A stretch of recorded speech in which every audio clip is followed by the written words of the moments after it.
A father secretly put drugs in his daughter's food. He fed her the meal himself. Then he sat quietly beside her, waiting for the drugs to take effect. Soon the daughter began foaming at the mouth. There was no emotion in the father's eyes. He wiped the foam from her mouth with a towel. Then he took out her favorite clothes and dressed her in them. He also painted her nails with the polish she liked. Finally, he placed her on a bench by the roadside. He stuffed all his savings into a red envelope, put it in her coat pocket and walked away. That morning, the girl's body was discovered. The police arrived at the scene immediately after receiving the report, but there were no useful clues at the scene. The medical examiner estimated the girl had been dead for over 24 hours. The examiner immediately performed an autopsy. The results showed the girl was about 18 years old. Her legs had severe muscle atrophy, and the skin on her feet was smooth.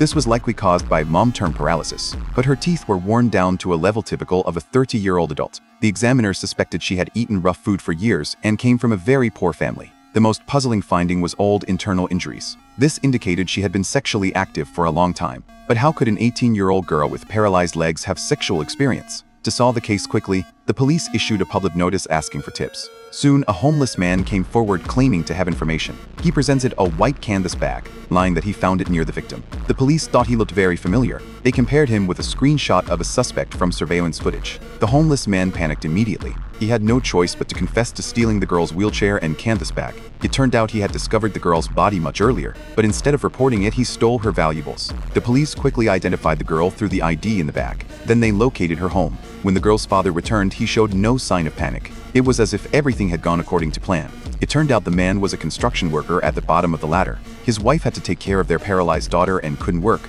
The entire family's livelihood rested on his shoulders alone. A few years ago, his wife was diagnosed with late-stage cancer. She didn't have much time left. After they got married, his wife had been his only emotional support. Now that she was about to die, he felt there was no reason to keep living. But if both of them were gone, their paralyzed daughter would have no one to care for her. After much thought, he made this heartbreaking decision. Once his wife passed, he could follow her without worry. But was the truth really that simple? The girl had been sexually active for a long time. Yet both her father and neighbors said she never had a boyfriend.